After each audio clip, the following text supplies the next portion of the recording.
Hello, everyone. Hopefully you can hear me, right?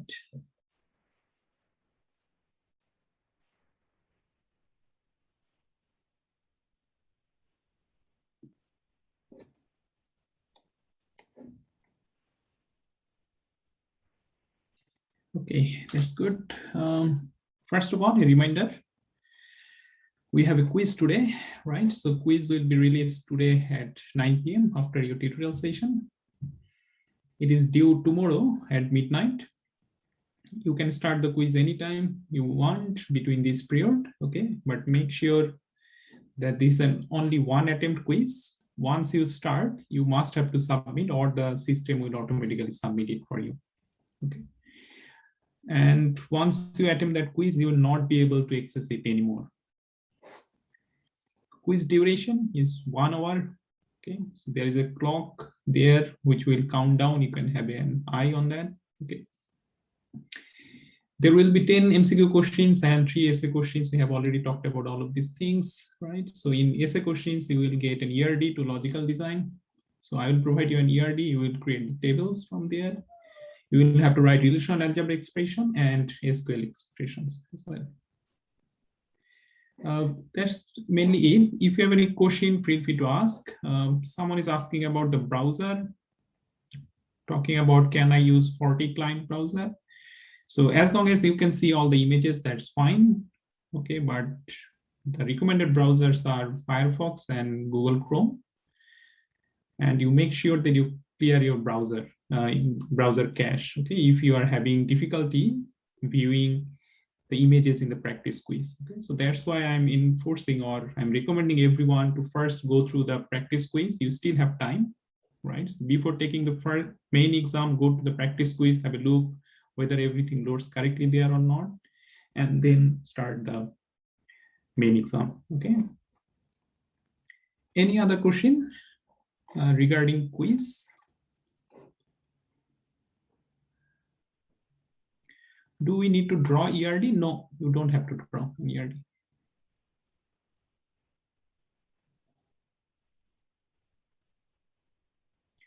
For MCQ questions, is there any multiple choice included? No, there will be only one answer, okay, for each of those.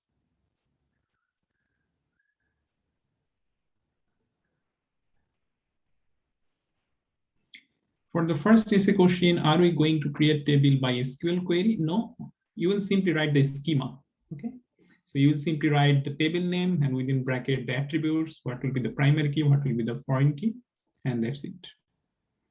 You don't have to write DDL statement like create table this. You don't have to do that.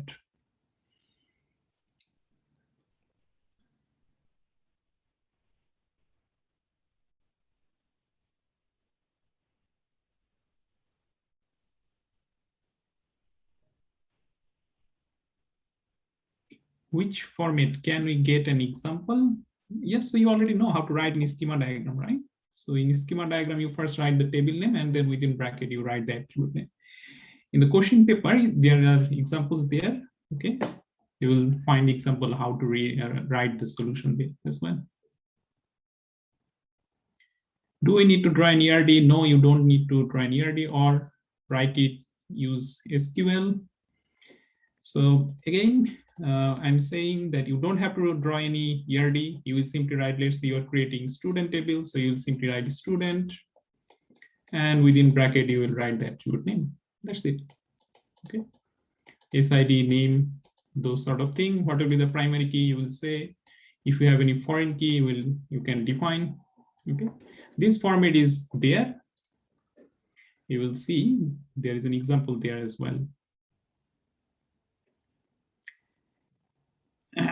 Can we get the answer of the example quiz? No, you can't. We will not provide any example answer for the practice quiz. Does the quiz cover only the knowledge on week 1 to 5? Yes, that's what it says, right? So from week 1 to week 5, all the MCQ questions will be there, and these 3 we have covered in week 1 and 5, right? So whatever we learned today, that is not included in this quiz. This one will be included in the next quiz. Okay. Okay, looks like it. If you have any question, I will answer at the end. Let's start first an acknowledgement from the country. I would like to acknowledge the traditional owners of Australia and recognize their continuing connection to land, water, and culture. I am currently on the land of the Buramatagal people and pay my respect to their elder, past, present, and emerging. I further acknowledge the traditional owners of the country on which you are on and pay respect to their elder, past, present, and future. Today, we will learn about integrity constraint. Writing integrity constraints. So what does integrity constraint means? Before moving forward, let me go through an example first, then probably things will make sense when I explain. Hopefully you can see my PostgreSQL screen. So here, first have a look into this table that you have. Create table shop. Here I have shop ID, name, number of employee, and I'm inserting few values there. So if I run, you can see it perfectly created this table shop and inserts this value, right? Any issue can we identify in this table that we have?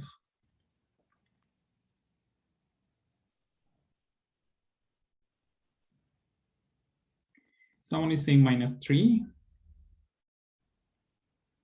Any other issue?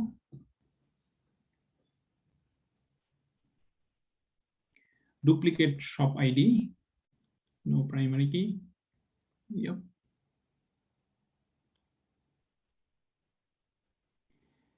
Yes, so those two are the issues we have, right?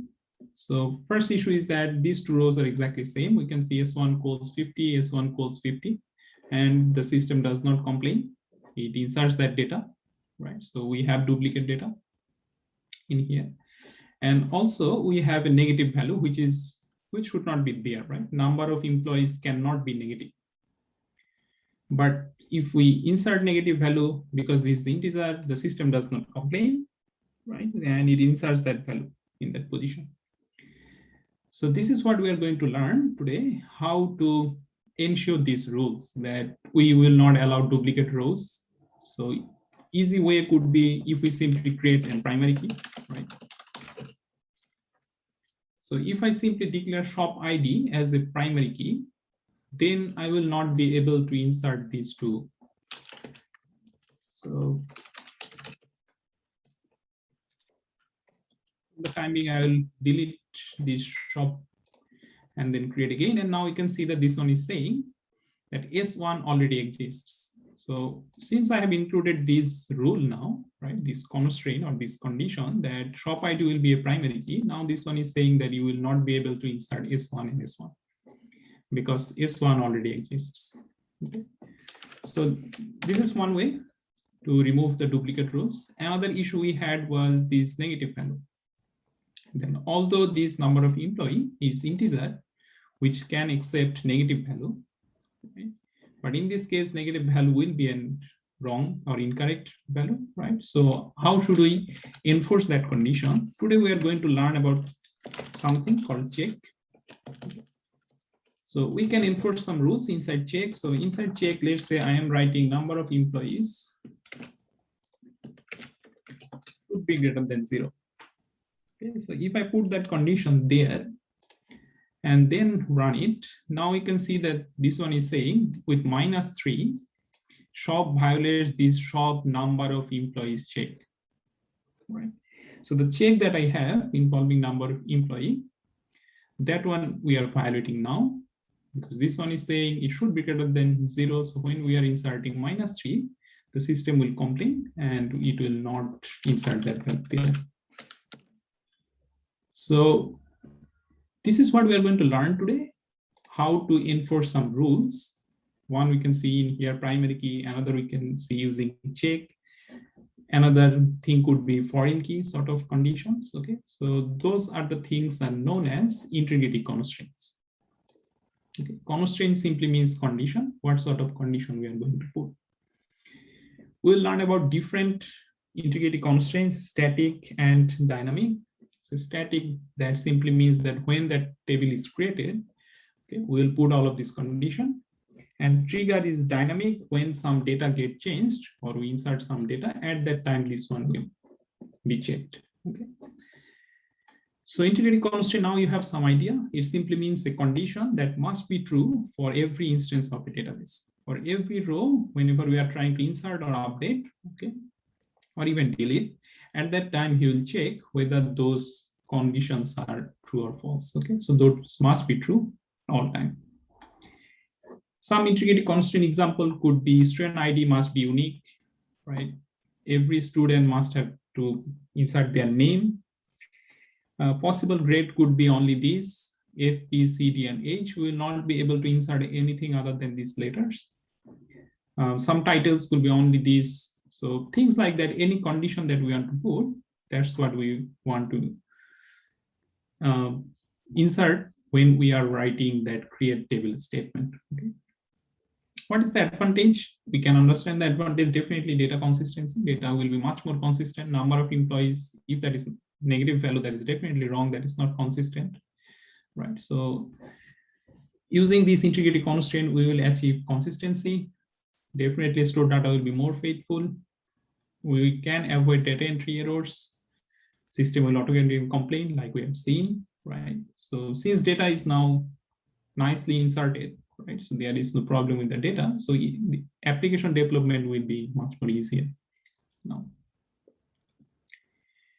So these IC simply means integrity constraint. Okay, so these ICs are specified in the database schema when we are defining that table. Okay, so when we are writing create table, then the table name, at that time we will specify all of these conditions.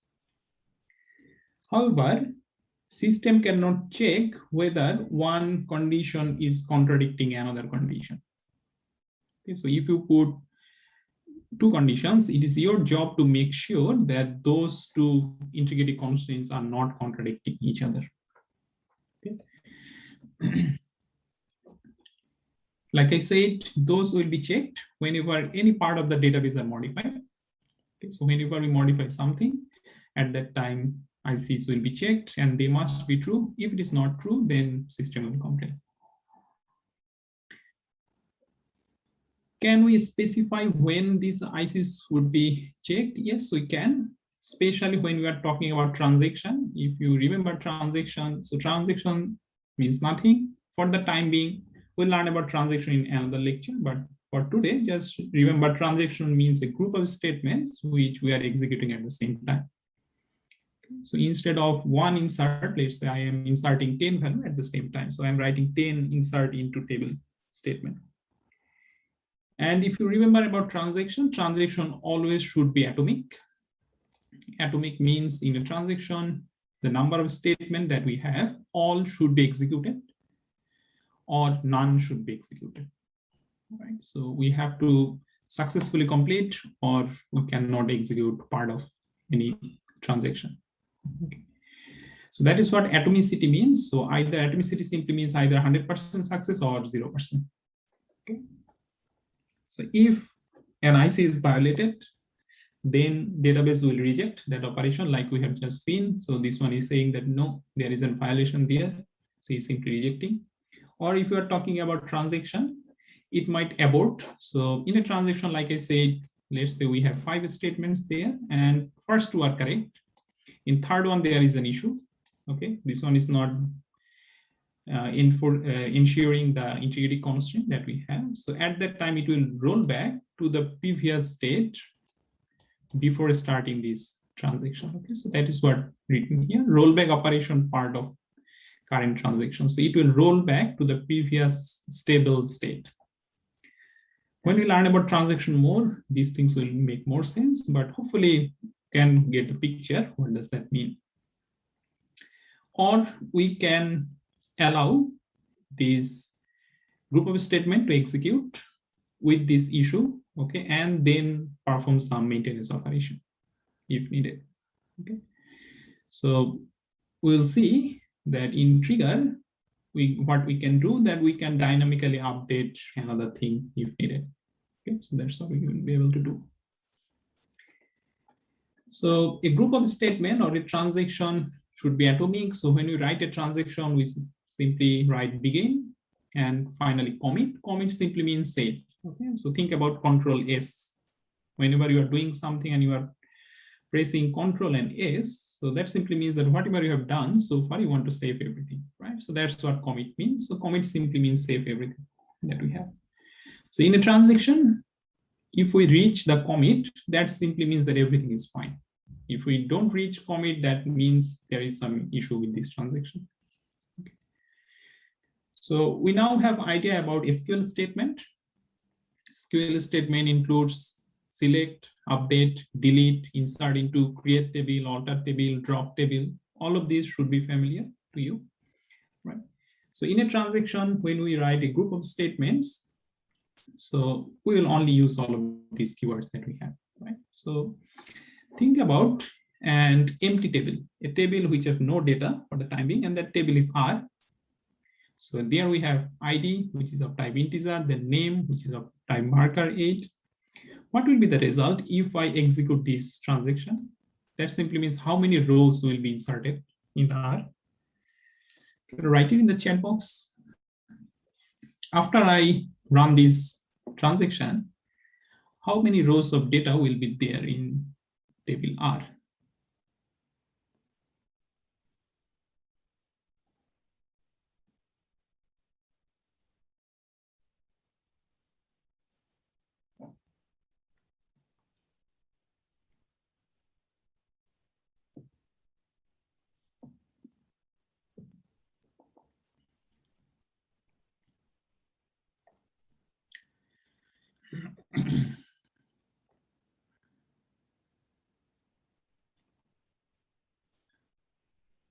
Yeah, look like there are some confusion. Yeah, some people are saying 0, few people are saying 1.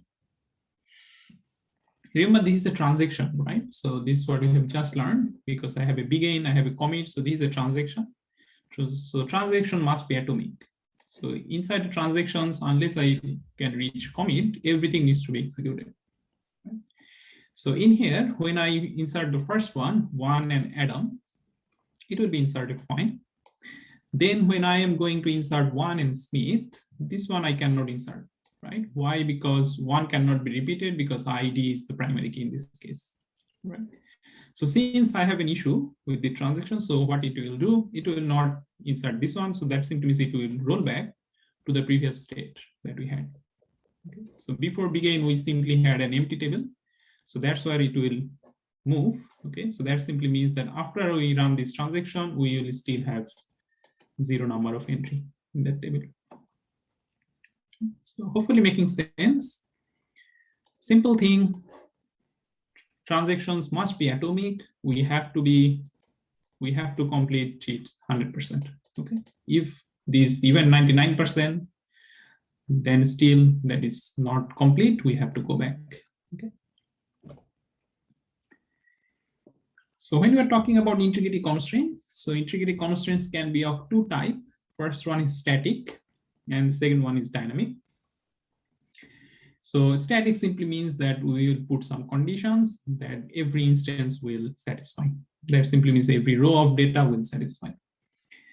Dynamic, when there are some changes in the database, at that time we will be able to, based on that change, we will be able to make some other changes as well using trigger or using dynamic integrity constraint. So static integrity constraint simply means that when we are inserting, deleting, or updating, okay, 4 kinds of static integrity constraint. Just looking at the name, first 2 should make sense. First one is domain constraint. So that is also a constraint. So when we write SID integer, so we will not be able to insert any character type there. Right? So marks integer, if I insert, let's say comp 9120 in marks, system will complain automatically. So that is also an integrity constraint. We'll talk about more regarding domain constraint. Next one is key constraint. So thinking about primary key, candidate key, referential integrity. So that simply means foreign key, right? We will have 2 other static ICs. Semantic integrity constraint. Semantic is one I have shown you already, which one is check. Okay. So when I'm writing something inside that check, that one is actually semantic integrity constraint. Assertion, this first three that I'm talking about, domain, key constraint, and semantic, they only work on a single table. So when you write that create table statement, there we put that these three constraints, right? So they only work for a single table. But if we want to put some conditions on multiple tables, okay, at that time we have to use assertion. We'll talk about each of these in detail. For dynamic, we will learn about something called trigger. So just looking at the name should give you some idea what this trigger means, right? So whenever some event happens, at that time we will fire something. Okay, so let's say at the end of the day, we want to store what is the change we had made inside our database. Okay, so let's say we want to keep a log file. That one will save all the changes. So at the end of the day, right? So that is the event that will occur. So at the end of the day, let's say for a bank, that is 5 p.m. At 5 p.m., that one will, this trigger will calculate every changes that we have made in all the accounts and put it in some file. Who have made the changes, okay? How many money do we have? Those sort of report it can generate. So those are known as trigger. That's what we will learn today as well. Okay, so starting with static, first one is domain constraint.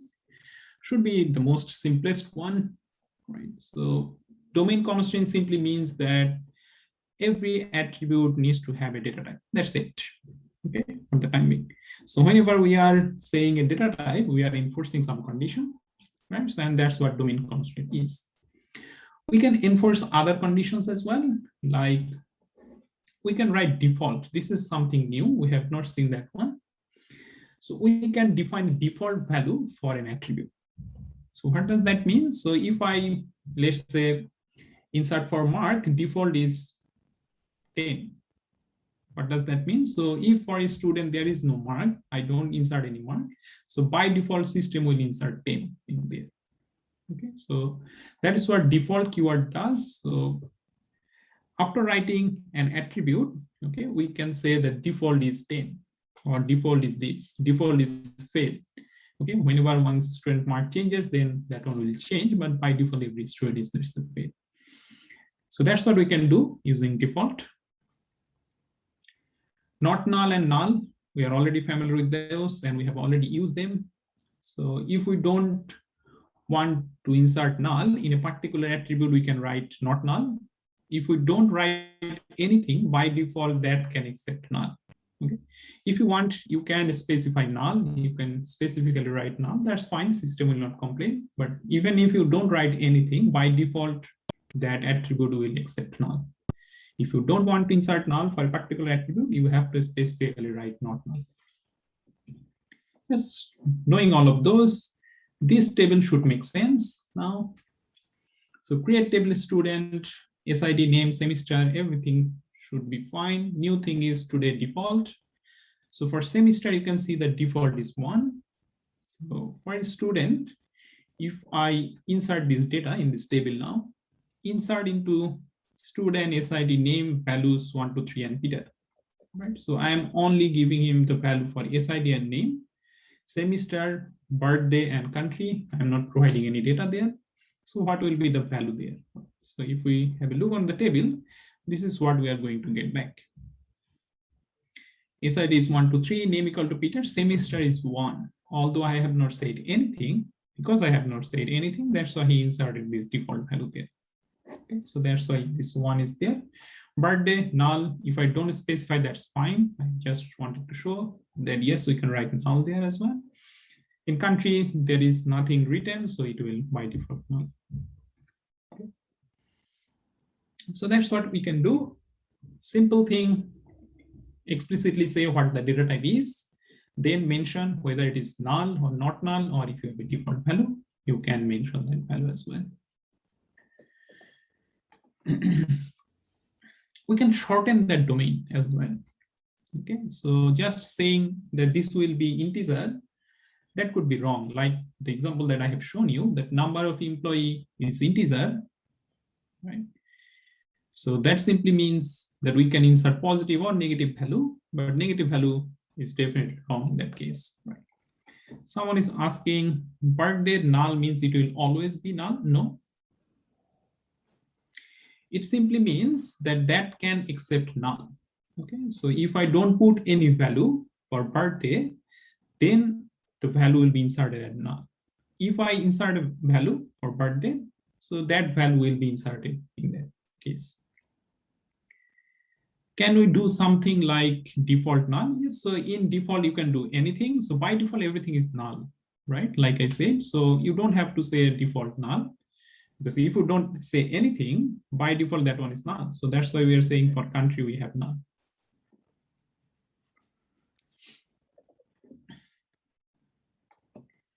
Okay, the thing I was trying to explain is that although we say the data type, but data type probably sometimes cannot capture the whole thing that we want to express, right? So like I said, number of employee cannot be less than 0. So what data type can I use? Definitely integer we will use. So that one will by default accept positive and negative value. So at that time, we can write some check conditions as well. Okay.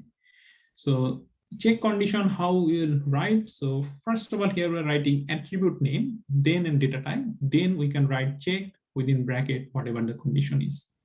Okay. Make sure you write these brackets. That is common mistake. Sometimes we simply write check, then we write the condition. If you miss that bracket, that thing will not work. Okay. So after check, you need to put a bracket, and inside that bracket, you need to put the condition that you have. So let's say for gender attribute, we only want to insert male or female. So this is how we are going to write. So gender worker 6, then we can write check gender in male or female. You can understand why there is a mean there, in there, right? So since, think about this as said, okay? So as long as I write male or female, this one is fine. If I write anything else other than male and female, this one will be complete. Okay. So that's how we can put a check condition there. Or if say we are writing age must be positive, like I have shown you, age integer, then check, and inside bracket, you can write age is greater or equal to 0. So this is how we can shorten that domain that we have. Okay.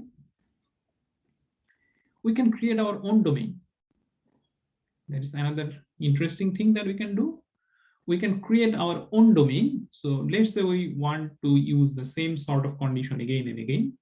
Okay. So we can create a domain of our own, and then we can use this domain name as the data type that we have.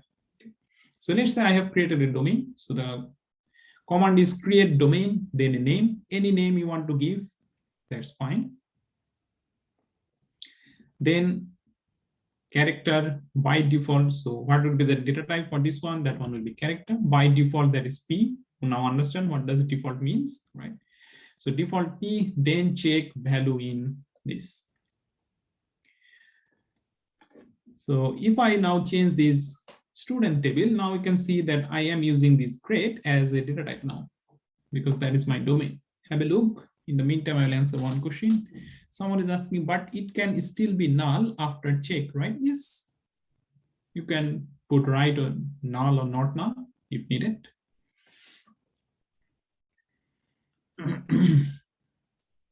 So in here, we can see that we can use this grade or this new domain that we have created as the data type. Okay. So this is equivalent to writing the whole thing. That's it. Okay. So writing from this character default and this whole thing, if I want to write, that's what I can do. But let's say I want to put this same condition in another table as well. So that's what we can do. We can create a domain and we can simply write that one in here. Hopefully that part is making sense, right? Any question on domain? So this is what we can do in domain constraint. Okay. Number 1 is done.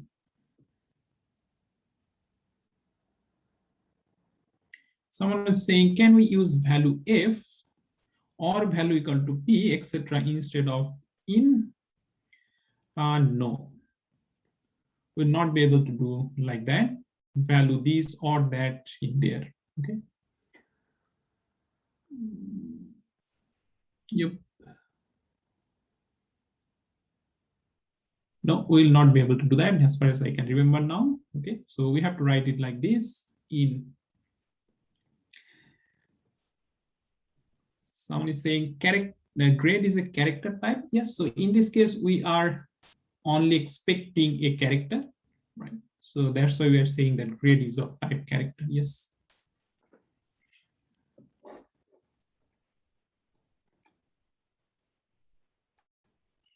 Someone is asking, in check, we cannot use or. Let me check. Oh, let me check.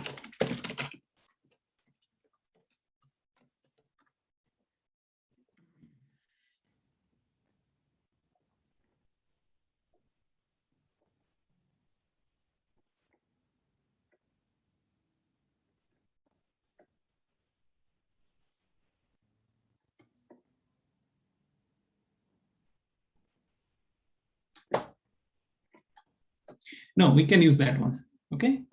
Sorry about that. Yes, we can use and or inside check as well when we are defining this one.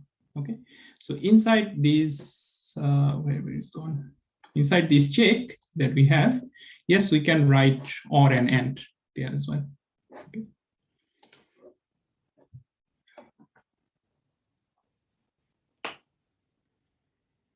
Any other question?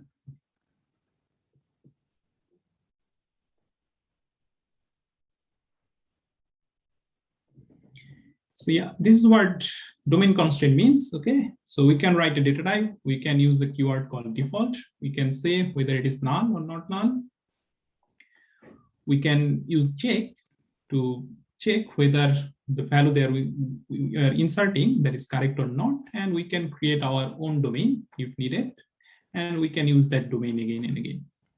Okay. So that was about domain constraint. Should be the easier one. Next one is key constraint. Since we already have this idea of keys, so this should be easier. Anyone remember when we use unique, or which key we use unique?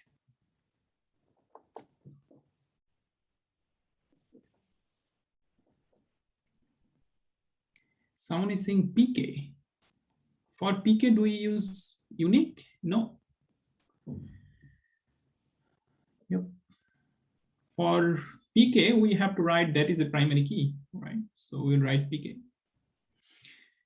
So if that is an PK, primary key, then we have to mention it by writing that that is a primary key. If that is a candidate key, at that time we will write unique. Yep. So we are familiar with how to write primary key, right? So let's say in this table we have SID as the primary key. So we'll simply write integer, then primary key, that's the whole thing. Primary key automatically is unique and not null, like we have seen. So if I define something as a primary key and I'm trying to insert the duplicate value for that attribute, system will automatically complain. That simply means that that is automatically unique and that is also not null. Remember that? So primary key automatically disallows null. So if something is declared as a primary key, we will not be able to insert null there. Whenever we have a composite primary key, if you remember what does composite primary key means? So composite primary key means that primary key consists of more than one attribute, right? So let's say in this example board, we have one primary key, which is a composite one, and it consists of name and color. So if that is the case, then remember, we must have to specify in a separate clause. That means we have to write an extra line there. So we have to write primary key, then within bracket, we will say that these two will form one primary key. Okay. So if you write something like this, thinking that name and color are the primary key, you are writing name, then primary key, color, and then primary key, this one will complain. Okay. So system will complain automatically saying that you cannot define more than one primary key in a table. So if you have a composite primary key, make sure that you are writing an extra line where you are writing primary key and within bracket all the attributes that you have. Someone is asking, Is it better practice to unique? Does that impact performance? So if you have some candidate key, definitely it is better to use unique there, right? So that will ensure that you have consistent or correct type of data in the database. So if you have a candidate key in a table, yes, definitely use that one. That one will be helpful when you create the application, right? So this is about primary key. Just make sure if you have only normal primary key, you can write that one side by side. If you have a composite primary key, you write that in a separate line. Okay, that's it. Foreign key. So foreign key simply means that we are referring to another attribute from another table, right? Hopefully everyone remembers what does foreign key means. So this one is saying foreign key must have to refer to the candidate key of the parent relation. If that is not a candidate key, and from that candidate we actually select the primary key as well, right? So primary key is also a candidate key. So the foreign key needs to refer to that one. Must have to refer to a candidate key of the parent relation. Remember this, sometimes we make a mistake saying that foreign key will refer to the primary key only. That is wrong, okay? So if you have primary key and candidate key in your table, you can refer to the candidate key as well if needed. Referential integrity, hopefully everyone remembers that this one is only saying if I have a foreign key value alpha, that value must be there in the parent table as well, right? So if we have an SID, let's say 1, 2, 3, in enroll table, that 1, 2, 3 student must exist in the student table as well. So that's what this one is saying. So in here, let's say we are saying that SID is a foreign key, referring to student. That simply means that this student who have this SID, let's say 1, 2, 3, that must exist in the student table first. So this one will be enforced when we define something as a foreign key. This constraint will be enforced. Okay. No dangling reference. No dangling reference simply means one value which has no parent value. I'll show you an example in the next slide. Okay. So it will not allow any dangling reference. It will not allow you to insert or update any value so that it becomes a dangling one. Okay.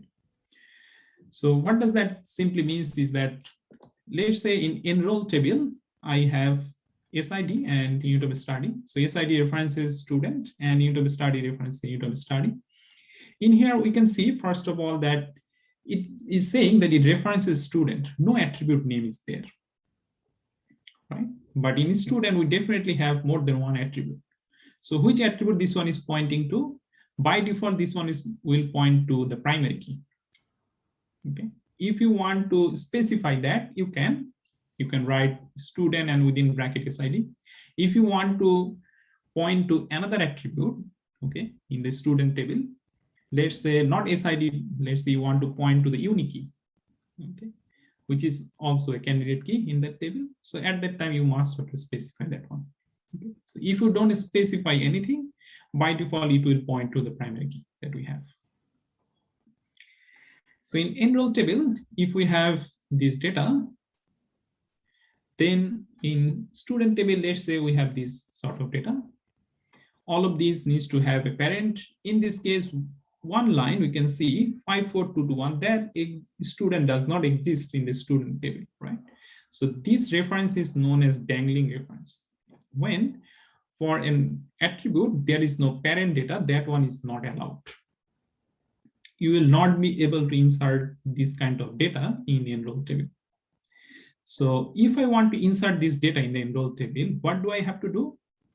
First, I have to insert that information in the student table, and then we'll come to enroll table, and then only we'll be able to insert this one in here. Okay. Let me show you. That's why I have created that example for today. It's my screen. Here it is. Yep. So first one is fine, right? So first one we have already seen that we have created a shop table today. Was it created successfully? Let me first create this one, all of this, then I'll show you foreign key. Yep. So first of all, have a look. In this case, it does not complain. Okay, so I have a shop table. In this shop table, I have shop ID, shop name, and number of employees, and I'm only inserting S1, which is calls, and number of employees 50.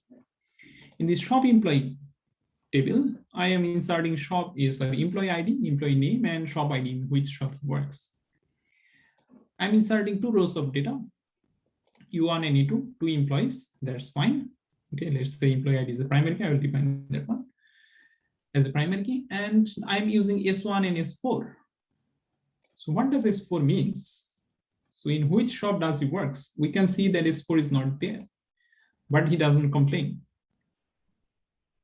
Why it does not complain? Because there is no condition right now. So how do we ensure that fact that if an employee wants to work in a shop, that shop must exist?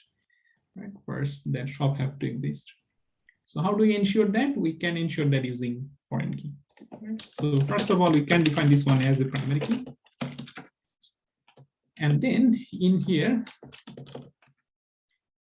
if I try to write, anyone remember the syntax, we have to write foreign key. Then we have to write what is the foreign, which attribute you are trying to define as a foreign key, which in this case, which is shop ID, and then references, which table? Shop table's primary key. I am trying to point or trying to reference. Okay, so that's why I'm not putting anything. Now, if I write this one, okay, there should be a comma in here. Sorry about that. Yep. Shop employee already exists. So I mean, I am deleting everything and creating, but later I'll show you that you don't have to do that. Shop employee.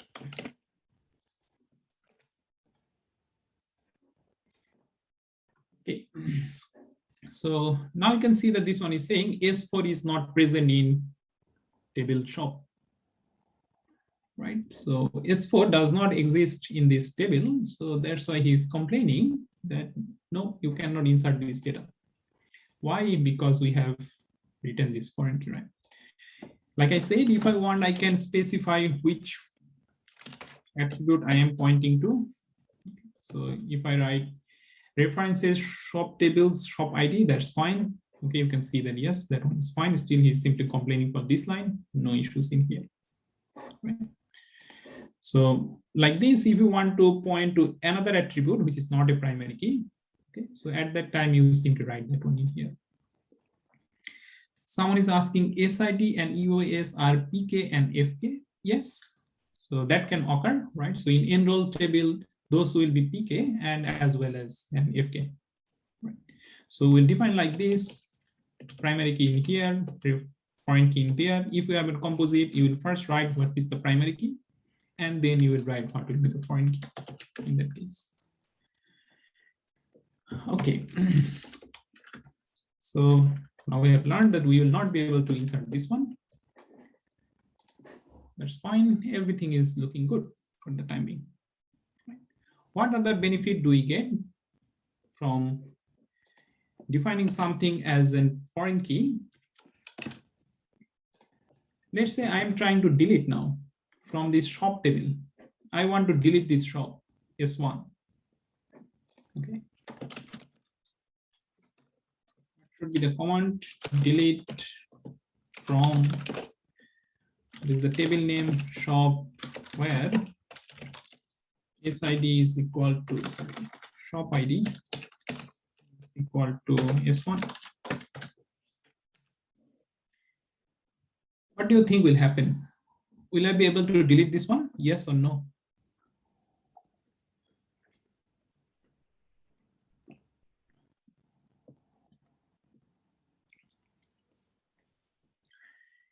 All the answers are saying no in the chat box. Yes. Why? Now we probably can understand, right? So if I delete this S1 now, then what will happen to this one? This one will become a dangling reference, right? So since we have some reference, system will automatically complain saying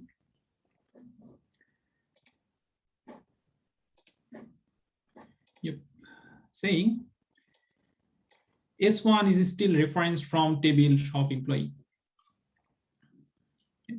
So the error message is saying everything. Once we read that error message, okay. So that one is saying shop ID S1 is still referenced from another table shop employee. So you cannot delete that one.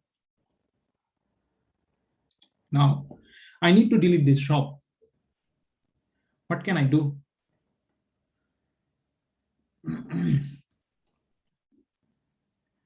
What can I do to delete this shop?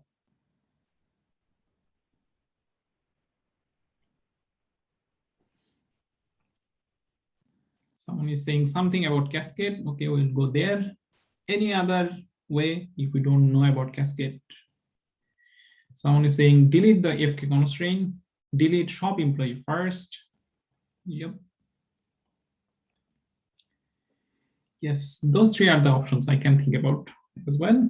First one is definitely delete from this shop employee, because if this shop does not exist, then this employee should not exist as well, right? So we can delete that one as well. So that is one way, definitely. Someone is saying delete the foreign key constraint. Yes, that could be another option, that we can delete the foreign key constraint and then can delete, right? Another option could be cascade. Some people are talking about this. So cascade simply means that we don't want to do it manually. Think about in this shop, let's say 100 people are working. Okay, so you have to delete them one by one. Or think about this shop is referenced by more than one table. So in here, we can see shop ID as a foreign key in this table, shop employee. Think about another table. In that table, we also have shop ID. So if I want to delete this one now, then this one will say that that is being referenced from shop employee, then another table, then another table, and then another table. Right. So we can have that effect that one table might be referenced by more than one table. So in all of those tables, we need to go and then change it manually. So that is definitely a problematic issue, right? What we can do, like some people are suggesting, is cascade. So cascade will do that automatically for us. Okay.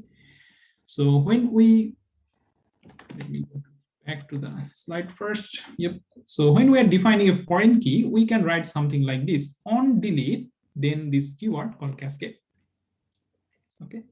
So this one simply means that when I am trying to delete something, then automatically delete all of the rows that we have in the reference tables as well. Okay. So in that case, if I want to delete only from shop, where I have on delete cascade, then we'll see that that data will be deleted from shop employee as well. By default, it is written as no action. Okay, so no action means that's what we have seen, right? So in this example, I have not written anything. So that simply means no action. That's why he's complaining. Okay. We can write cascade. We can write set null. Okay, or set default. That one is allowed as well. So if I delete the parent row, then we can simply insert null, foreign key excepts null. Okay, so we can write something on update set default. So if in parent something has been updated, in here just set the default. Okay, that's what we can do. Or we can simply set null if the parent data has been deleted from there. Okay, so if we simply write set null, so that one will mean for this employee, here we'll simply say null. Okay. So on delete cascade is another thing that we can do. Let's check. So after defining this foreign key, we can write on delete cascade. If we simply put that condition in there, hopefully for the time being, everything is fine. I have the table created. Let's try to delete now and see what happens. You can see this time delete is successful. Okay. The data from, let's say, shop employee. And in the shop employee, you can see no data there. Although we have not deleted anything from shop employee, we have only deleted from shop table, right? But because that one was foreign key referencing from here, since I am deleting this parent row, all the child rows will be deleted from the tables that are connected with that one. Any question on this one? Should make some sense.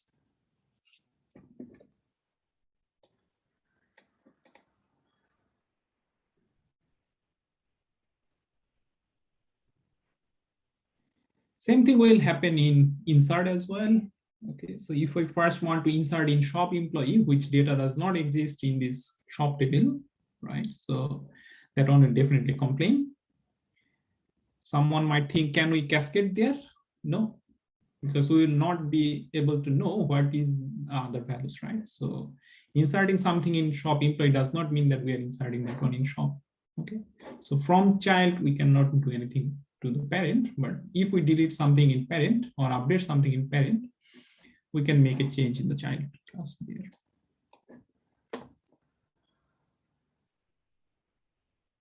Someone is saying, can I specify cascade set null only when I'm running the delete and update? Okay. When you are writing delete and update, so on delete, on update, that's when you can write. Like I said, on insert, it doesn't work, right? So on insert, if I say on insert do that, that one makes no sense, right?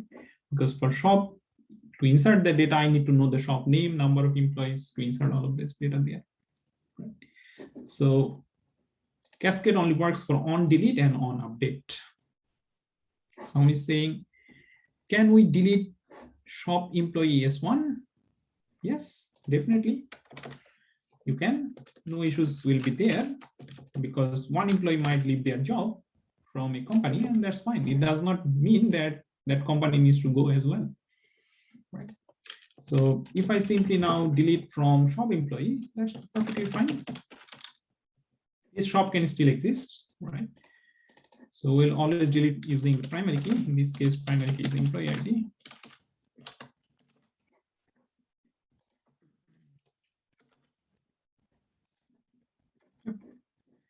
That one is perfectly fine. Employee ID equal to S1. No, it should be 1. Sorry. You can see that that data is gone. It does not complain anything because I definitely can delete a child. This shop can still exist. There could be other employees in that one. So we'll be able to see in shop that data should still exist. Someone is saying, what if I want to keep employee?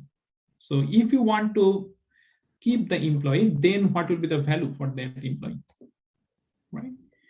So in which shop does it work? Since you don't know what you can do, you can definitely use set null. So you can write on delete set null. So that way you can keep that employee, and in that employee's place in S1, there will be null written.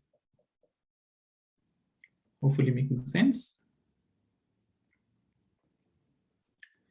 Okay. So you can, instead of on delete cascade, you can simply write on delete set null. That way you can keep this employee, but his shop ID will be set at null. Someone is asking, if I don't create on delete cascade in create table, but later define it, is it possible? Yes. Like I said, I'm first showing you in a very easier way that I'm dropping all the tables every time I'm running, right? So I'm dropping and creating everything, right? But you don't have to do that. You can first create all the table without any primary key, foreign key, without any check condition, then you can insert all of this. Okay, that is possible. I'll show you today.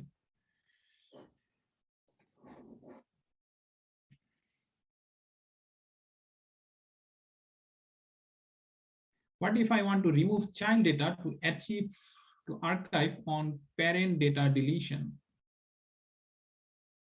What if I want to remove child data to archive on parent data deletion? So you want to delete the child and then you want to delete the parent, that is not allowed. From child, we will not be able to delete anything in the parent. But if we delete something in parent, like I have shown you, that effect will be propagated in all the child.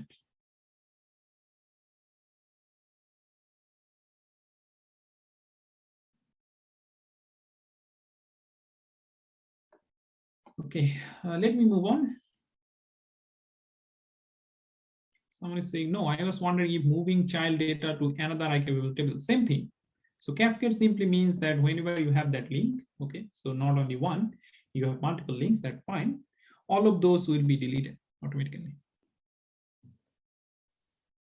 If you want to take something to put into another table, that's what you can do as well using trigger. Later we'll see.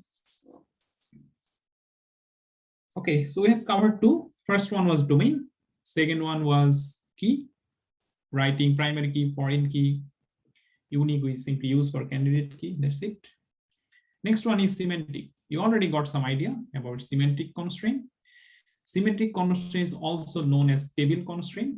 Okay, this is the common term that you will see, writing table constraints. So table constraint simply means putting some conditions using check.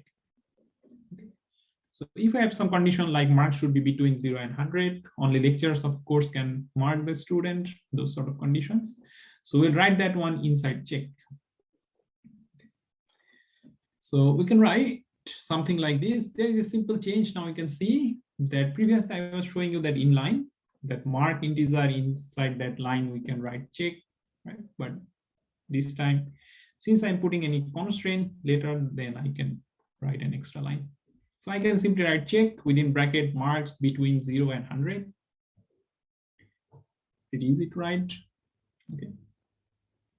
The constraint clause can be used to name all kind of integrity constraints. So any integrity constraint that we are writing, we can give that a name so that we can refer to it later. Like I have shown you in another lecture. If you don't remember, I'll show you again. Everything that we create, the system automatically provides a name for that one, right? All the constraint that we have created. So in this shop table, we have a primary key, we have a check condition, right? So for all of those, if I go to shop table, I need to refresh. Where is this shop table? Yep, in here, if I go to constraints, so this is what we are talking about, right? So here you can see that shop underscore number of employees underscore check. So this is what the name of this constraint is. Okay, although we have not inserted any such name, system has automatically provided one name for us. If you want to give it a name, you can use the keyword called constraint and then provide a name. Shop underscore PK. This is what this constraint is written as. In shop employee, inside constraint, we will be able to see a primary key and also a foreign key, right? Shop employee underscore PK, shop employee underscore shop ID underscore FK. Right? So you can see that system automatically provides a name. If you want to give it a different name, then you can simply write constraint. That's it.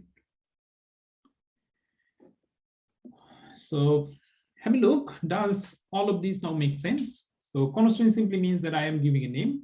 Okay, you can simply omit this one if needed. System will automatically provide a name. But if you want to give it a name so that you can refer it, you can provide that one. Have a look in all of this. If something does not make sense, let me know. How to write the command if we want to check multiple constraint. Yes, so you can write multiple check command in there, or you can write and or conditions like we've seen. Okay, someone is saying, can we take a short break? Okay, let's take a break of 5 minutes, then we'll come back.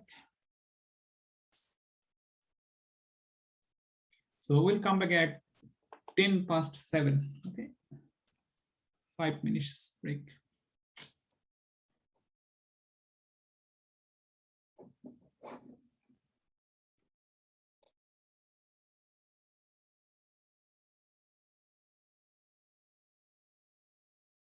Someone is asking, can we describe constraint again? So constraint simply means I am giving it a name. Okay, this condition that I have, that is a foreign key on direct cascade, I'm referring to this one using this name. FKSID enroll. Later, if I need to change this one, okay, I can call this one using this name and then make some changes. Okay, so constraint simply means giving it a name, and that's it.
Okay, I'm back. Yeah, I can see some confusions. Hopefully everyone is back as well regarding this constraint. So constraint simply means that I'm giving it a name, okay, nothing else. So whenever I am defining, let's say in here, I'm defining a foreign key, right? So in there, using that keyword called constraint, I can simply give a name to this foreign key so that I can refer to it later. If I want to make some change to that one, okay, so that I can do that. So let's say SE underscore FK. That's what I'm writing. SE simply means shop employee, and then FK. It simply means that it will be a foreign key.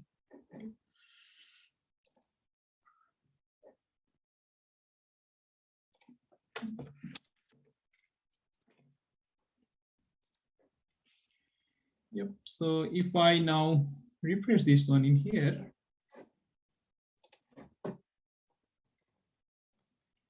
shop employee constraint, and there you can see that that name is now SEFK. Right. So that's what this constraint simply means, that this condition that I have, that has a name now, SEFK. Later, when we learn about changing or updating the constraint, there you will see that if I want to change this one now, I can do that. Okay, using this name SEFK, change that SEFK. Okay, I will be able to do that. Hopefully that is making sense. Someone is asking, does count SID number of students have the same meaning to constraint like change count to number of students? So that thing is renaming what you were saying, count SID number of students. We are renaming that one. Right? So whenever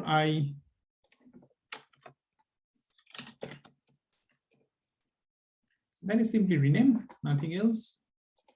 Whenever I write a query like this, select shop ID from shop, right? So here we can see shop ID. Right? So that's what we can rename, so that in the output, we don't want to show whatever we have inside our table. So we can write shop ID SID, and there we can see SID only. Okay, that's it. Where can we see the name of the FK? Go to database and then tables. Inside that table, inside constraint. Okay. So inside the table, when you have a constraint, inside that constraint, you will find the name of all of those.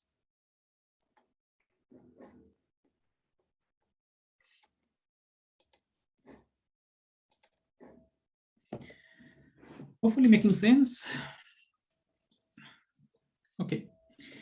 So I'm guessing everyone is back. All of this constraint that we have written, okay. So there I have said that those constraint will be checked whenever we are making some changes. So that is by default. By default, it is not deferrable, that you cannot wait, you cannot defer the checking. Every time you are making some modification, insert, delete, or update, all those conditions will be checked immediately. That is the by default behavior. Okay. If needed, we can defer that one. Okay. That is special use for transactions when we have number of statement. Okay. So think about this table that I have shown you, shop and shop employee. Like I have shown you, if you want to insert a shop employee in shop number 4, which does not exist in shop, right? System is complaining. But let's say first time inserting on shop employee, and just immediately after that, I will insert that one in shop table S4.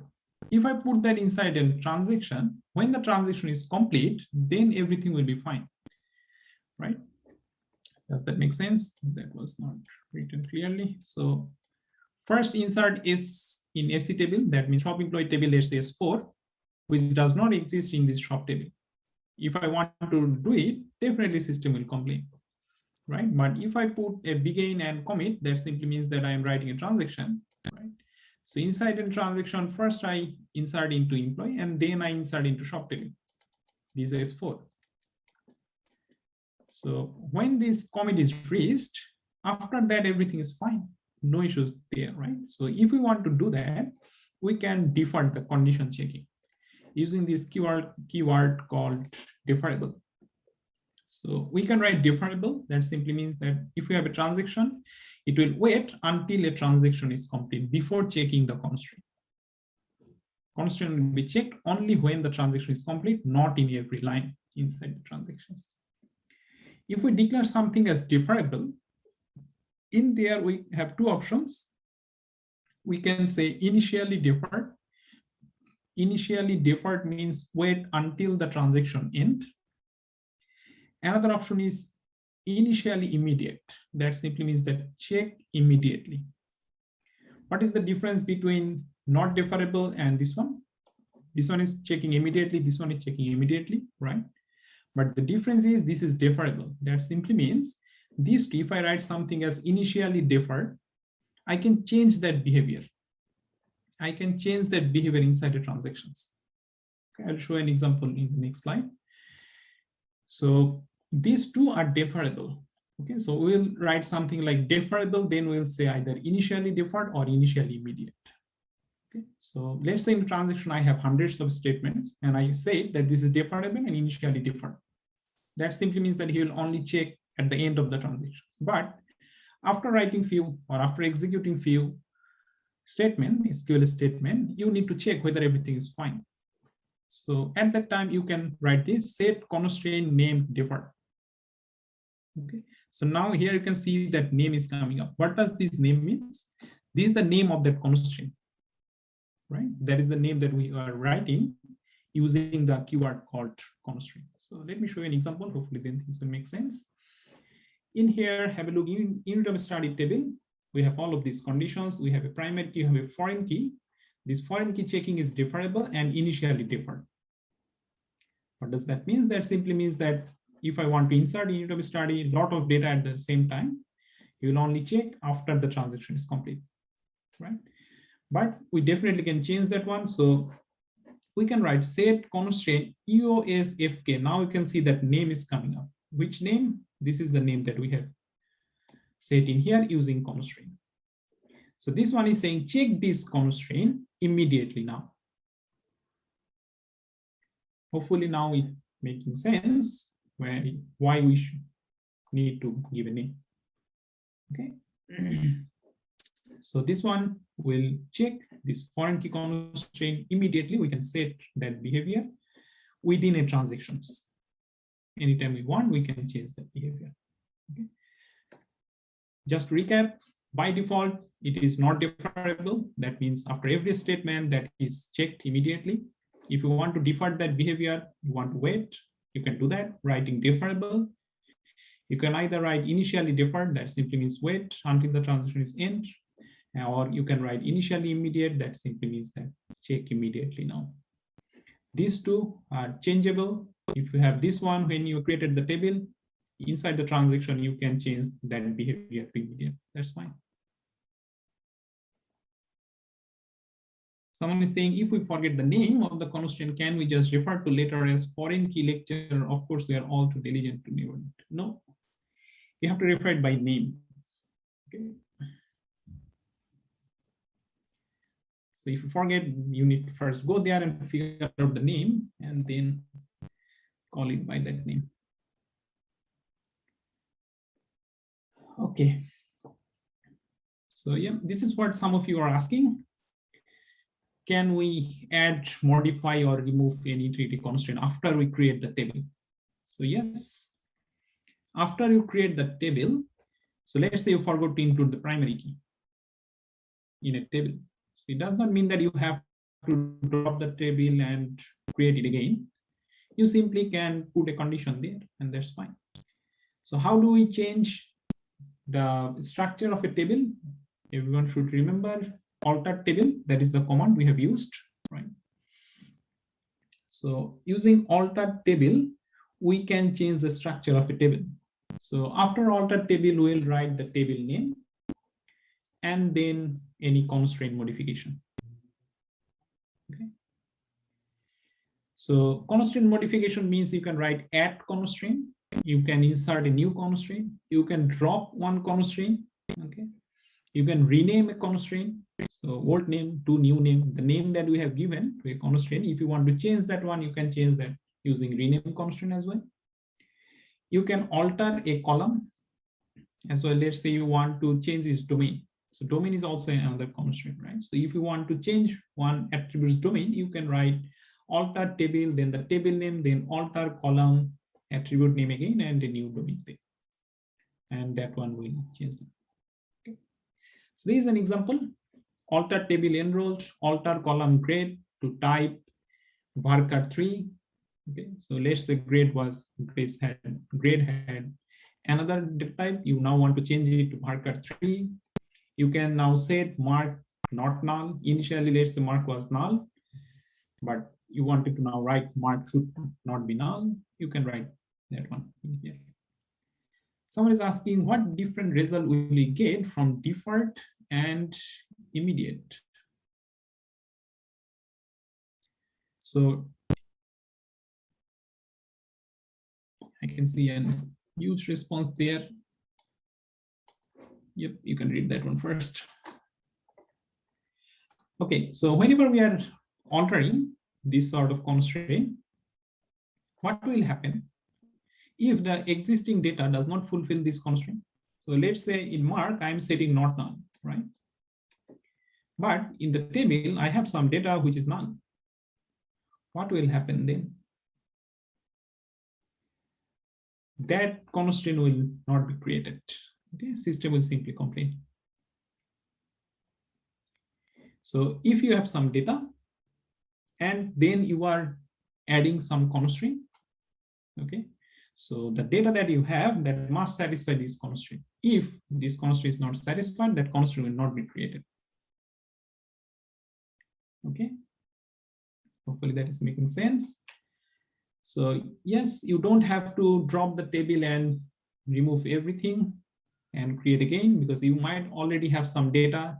On that data, you want to put some condition that you can do using alter table, then table name, and then add constraint, drop constraint, rename constraint, or alter column. Okay. Last static constraint that we have is assertion.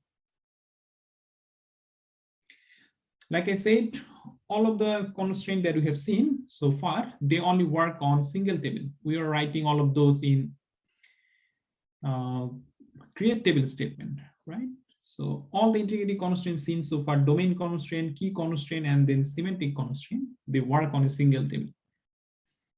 If we want to put a condition, which condition is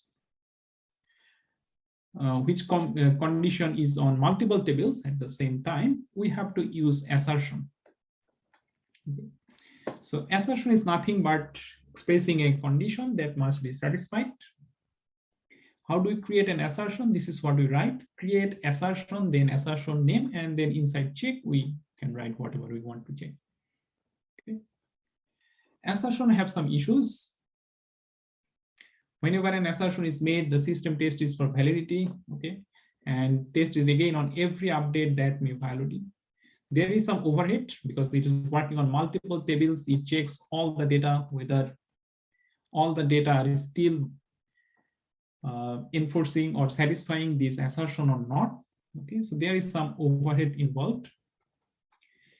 How do we write an assertion? Let's say we have a condition. This is a weird condition, but let's say we have this condition: the number of board plus number of sailor should be less than 100. This should be understandable. So inside check, we can write select count SSID from sailor and count number of board, then sum them up. That should be less than 100. Okay, this is one way. Or we can create an assertion. Create assertion, let's say small club, then check this thing. We can simply write a small club in here. Check a small club. That's it. Okay. That's what we can do. So here you can see that we need to get access to multiple tables, sailor and board. So at that time, we might create assertion and put it in here. Unfortunately, or fortunately, I don't know, but unfortunately, the system that we are using that does not support assertion and subquery in check. Okay, so we'll not be able to write something like this or something like this in PostgreSQL. But if you are using Oracle, at that time you can write assertion.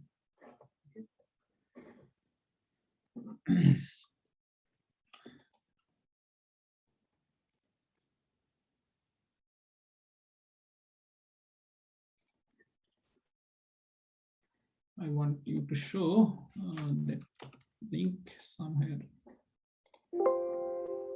Start everything. Sorry about the noise.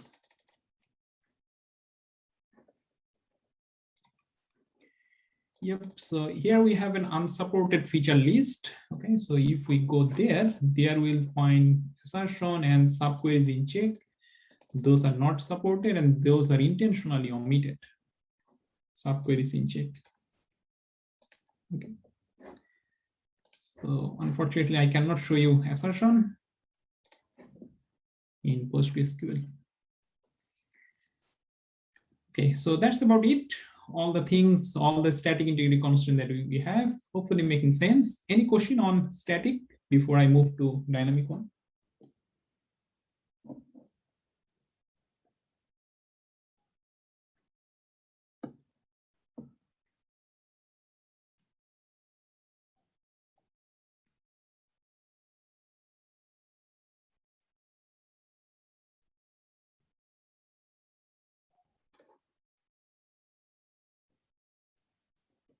No question. Okay, that's great. So let's move on to the last one for today, dynamic. Dynamic integrity constraint. So a trigger is simply a section of a code that is executed automatically if some modification occurred to the database and a certain condition holds true. Okay. So if there is some modification, a specific modification that we will define, let's say for insert, for update, or delete, do this, and a certain condition is held. A condition like I said, as an example for trigger, let's say at the end of the day. So when it is 5 p.m., okay, we want to do something in there from the database. Okay, so that's what is the condition. We'll write something like this: on event if condition is true, then perform this action. Okay. So event simply means what activates the trigger. Okay. What sort of event must need to occur for this trigger to fire. There could be some precondition. We can check some precondition whether that condition is true or false. If true, then we will perform this trigger that we have. Okay. Triggers, the benefit of triggers: putting business rules, monitoring purpose, like I said, at the end of the day, for monitoring purpose, save everything who is doing what. Okay, we can have some constraint maintenance. So these are normally used on delete or on update. So whenever we are deleting something, okay, from one table in another table, let's say we want to make some changes, or on update we want to make some changes in another table as well. Not only deleting, we might want to change the data as well. Okay, today I will show you an example of that one. So this is what a trigger looks like, something completely different from what we have seen. Okay, so you don't have to go much, you don't have to learn much detail about trigger, but this one should make sense. Create trigger, then the trigger name. Okay, so this is the event after insert or update. So this is simply saying that I'm creating a trigger. This one is the event that after insert or update on assessment. So let's say assessment is a table. In that assessment table, whenever I'm inserting something or updating something, at that time this trigger will be fired. Okay, this trigger will run. What this trigger will do, that the thing we have to write inside this begin and end. So inside this begin and end, whatever we write, that is the thing will be executed whenever this trigger is run. Okay. So let's say I'm writing update enroll is head grade equal to P, where sum of mark is greater than 50. So this is the thing. When you have the table, hopefully this one makes sense. So let's say I have an assessment table and I have an enroll table. Okay. So in assessment table, I have this information: SID, unit of study code, assessment type, and mark of the student in that unit. Okay. And in enrolled, I simply store the grade. Now, since this student 1 to 3 is currently on 10 plus 20 is 30, he is currently has a grade of F, right? But if I insert a new value in here or update any of these values, let's say I am inserting this value. So in final, in the same student 1 to 3, he has got 30. So he has got 10, 20, and 30. That means 60 total. So his grade needs to change. Right? We can go manually in enroll table and do that. Or since this has changed, right? We can write a trigger like this. That one will automatically go to enroll table. That's what I'm doing it here. And that one will change the grade to P from F. So this is what is written in here. This one is saying update enroll set grade equal to P, where select sum of mark from assessment where assessment ID and student ID matches is greater or equal to 50. So whenever sum of mark is greater than 50, then set grade equal to P where these student IDs match. So that's what we can do. If now you can see whenever some data has been changed, you will check whether I need to change something. Right. So if I insert 10 in here, 10, 20, 10, still 40, but still he will check, right? If it is still F, that one will remain as F, otherwise it will be changed. So that's what insert is. So triggering event could be insert, delete, or update. I'll show you this one. Okay, I've already created a trigger. I'll show you later. Triggering event could be insert, delete, or update. So like here you can see insert or update. Okay, you can write delete as well. If I delete something from this table, then perform some operation in another table as well. Right. Triggers can be on a specific attribute. So in this case, the problem with this trigger was I'm saying after insert or update on assessment.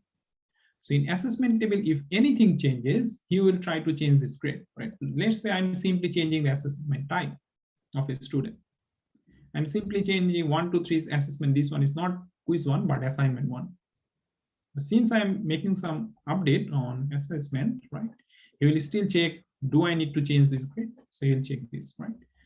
So this one is saying after insert or update on assessment. So in this table, if any insert or update happens, then find this trigger.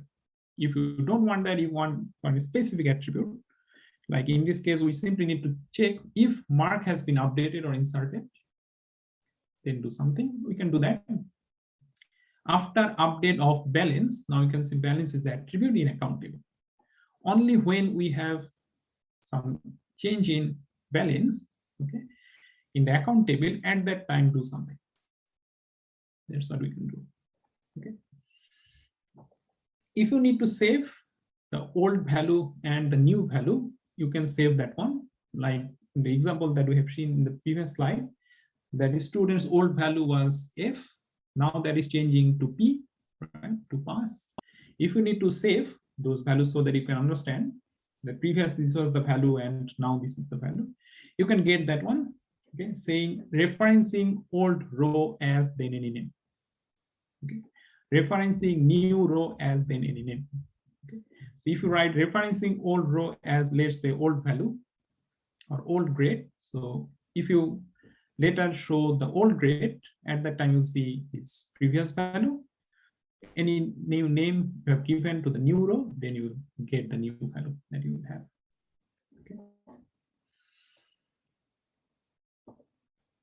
Whenever we have a trigger, the next question comes, when should we check that trigger? Okay. So far what I have said to you is that we will check after every row has been changed. We definitely can change that behavior to statement level. Statement simply means when that whole statement is done, after that check whatever is happening. Think about this query. Let's say I'm simply writing update student table, okay, set mark equal to 50. No condition there, no higher condition. If in student table I have 1000 data, then only for this statement 1000 rows will be updated, right? Hopefully that is making sense. For every student, the mark will be set to 50. Now this one is saying, when do you want me to check the trigger? So we can check for every row that has been changed, that is row level granularity. So for this single statement, multiple rows are affected, and for each row, I can check whether I need to run this trigger. Or when this whole statement has been done, a single updated statement has changes. So the whole statement has been done, and only after that I can check whether I need to run my trigger. Okay, so that is known as statement level granularity. Definitely you can understand statement level granularity is more efficient when we are updating multiple rows. So we'll update all of those things and then we will only check whether we need to do something else. If you get that idea, can we answer these 3 questions? Read this question and answer these 3. In the chat box, in one line, write these 3 values. How many rows are updated? How often is the row level trigger executed? And how often is the statement level trigger executed?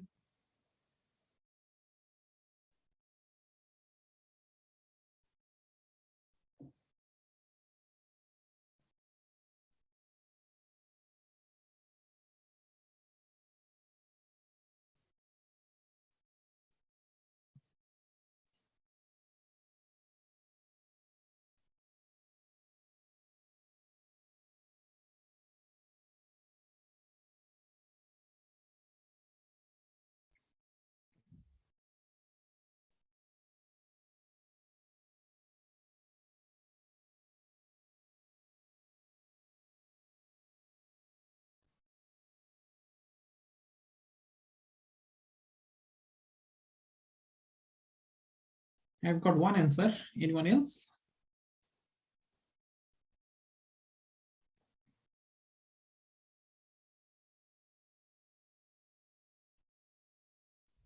Yep. Yes.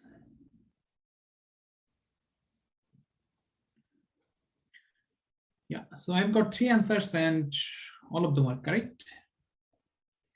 So in this case, this one is saying in a table, we have 1000 tuples in employee table, and we are running an before update trigger on salary. So update employee set salary equal to this. So this one will definitely change all the employees' salary. This one will definitely increase their salary. How many rows will be updated? 1000 rows. All of the rows will be updated. Row level simply means for each row, we will trigger the we'll run the trigger. For the statement level simply means this is there is a one statement. After this statement is finished, only then we will check whether we need to run. Right. So 1000, 1001 should be there. Hopefully making sense. How do we mention that fact that I want to run either row level or statement level trigger? We can write for each statement, which is by default. Okay. Or we can write for each row. If you don't write anything, by default, it is for each statement. If you want to change that for each row, you can write for each row inside the trigger. I'll show you. In here, we can see I'm creating a trigger, record new average after update of salary on employee. So in the employee table, whenever there is update in the salary attribute, for each statement, if you want to do it for row, you write for each row, then begin to do this. Okay. So insert into log is another table. There we can write the current timestamp, what is the time and what is the average of salary. Okay. So whenever employee salary changes, what is the average salary at that time, we can simply save that one inside a log file. Now you can see that by doing that, we can do something like this for every state change of the database that we have using a trigger. Don't get scared looking into all of these. All of these should make sense, but in a single page, everything is written there. So we can write create or replace trigger. If we all have already a trigger, I can replace the definition. So I can write create trigger or replace trigger, then the trigger name. Then we can write before insert on table name, after insert or after delete, or instead of insert on this one. Okay. So these 2 keywords we can use, and then insert, delete, or update. We can also write attribute. We can write the old value and the new value. This part is optional. If you want to save them, you can define them, referencing old as variable name or referencing new as variable name. Then you can write for each row or for each statement. If you don't write anything, by default, that is statement level. When there is a condition, if you want to put some condition as well, you can put that condition there. And inside here, you can do whatever you want. Okay.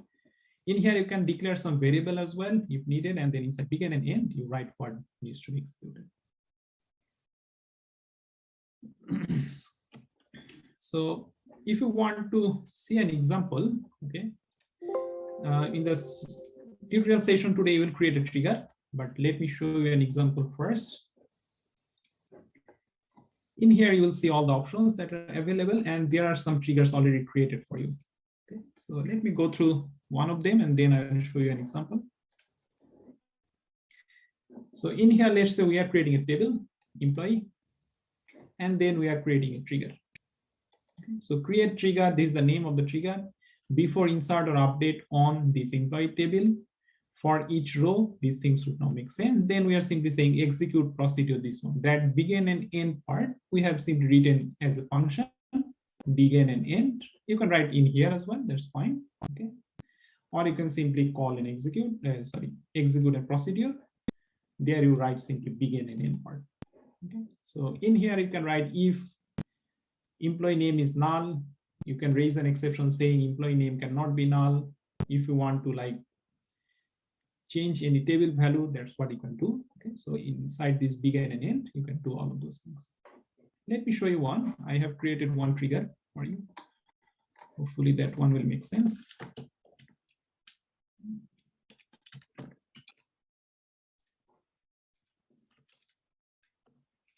The example that I have shown you before, that based on a student's mark, their grade needs to change. Okay.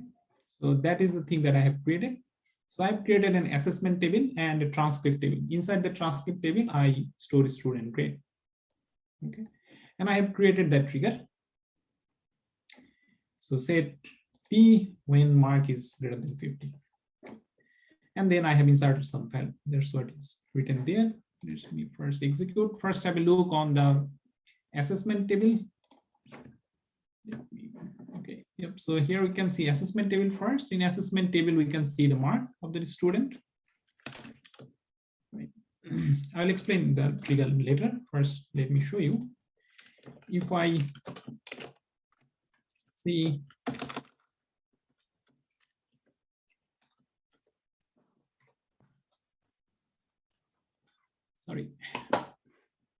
if I see transcript table, you can see that that student grade is currently F, right? Because he has got 9, 10, and 20, which is 39, less than 50. Okay, by default is F, you can see in here. So if I insert into assessment table now, any other data.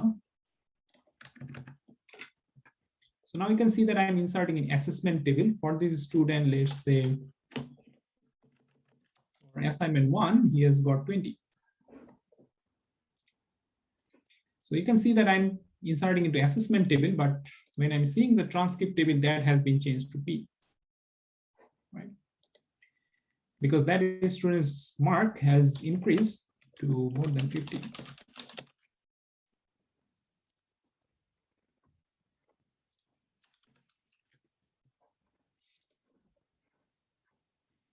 So for this student, now we have 40, 50, and 9, so 59.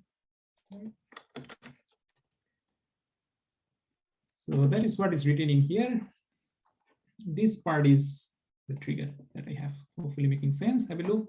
Create trigger, update trigger after insert or update on assessment. Whenever there is a change in assessment, for each row, you can change it to for each statement if you like. Execute the procedure, update grade. This is the update grade procedure. In here, you can write create function, update grade, returns a trigger, as this is simply the name of the trigger. Okay, update grade. And then in here, you write begin and end. Inside there, you can write whatever you want to write. Okay, so this part should be familiar. Update transcript set grade equal to P, where this condition is greater than 50. Right. So that's what you will practice as well. In here, you will see a lot of examples. So this is one. Okay, there are other examples as well. You can try. You can see a lot of examples already created for you. You don't have to do anything. You can simply copy paste and then check by changing a few things. Any question on trigger? Anyone? Everyone is very quiet today. Everyone is thinking about quiz or something else is going on.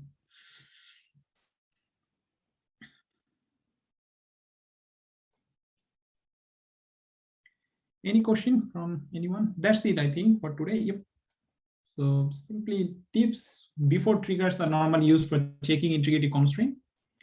After triggers are used for integrity maintenance, okay, or any update propagation that we have. In the book that we normally look into, 5.8 and 5.9 have a good review on trigger. Someone is saying, can we set other conditions? Like, yes, you definitely can. So there you can see that we can write if, right? So here you can see that if new employee is null, if salary is null, end if, so if salary is less than 50, so that's where you can write, right? Someone is asking, will trigger appear in the final exam? In the final exam, I will not ask you to write any trigger, okay, like this, but you need to learn about trigger. There could be some MCQ type of question, okay, what this one will do, what that one will do. But in the tutorial, you will create a trigger.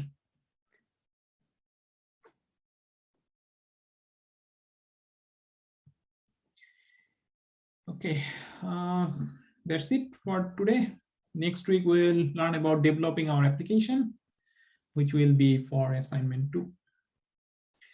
Okay, someone is asking, just wondering, is the quiz going to have questions with, let's say, more than 2 nested queries or joined together, or a really huge ERD, or will it be similar to practice quiz? Yep, so definitely main exam will be a little bit harder than the practice quiz. So in the practice quiz, the idea was just to make you familiar with the system. So there will be a complete ERD, okay, not like a part of an ERD. Complete ERD will be there. You will convert that on tables. Regarding SQL, you don't need more than 2 nested queries or join in there, but it should be manageable. Yep, that's it for today. Any question on whatever we have seen today or regarding quiz? If not, then best of luck with the quiz. Remember that one will open tonight at 9 p.m. and closes tomorrow at midnight. Okay, you can take any time you want.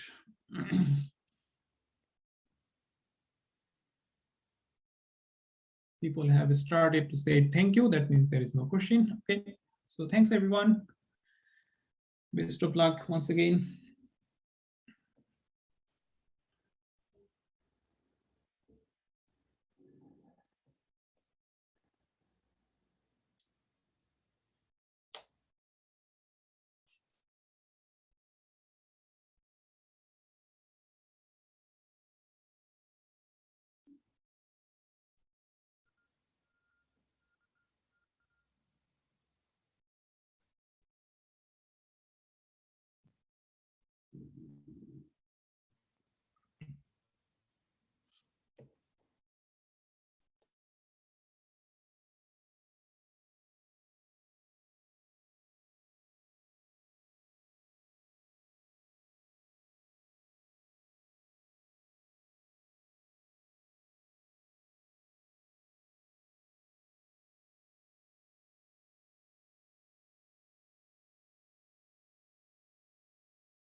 Okay, thank you everyone. No question looks like. See you next week.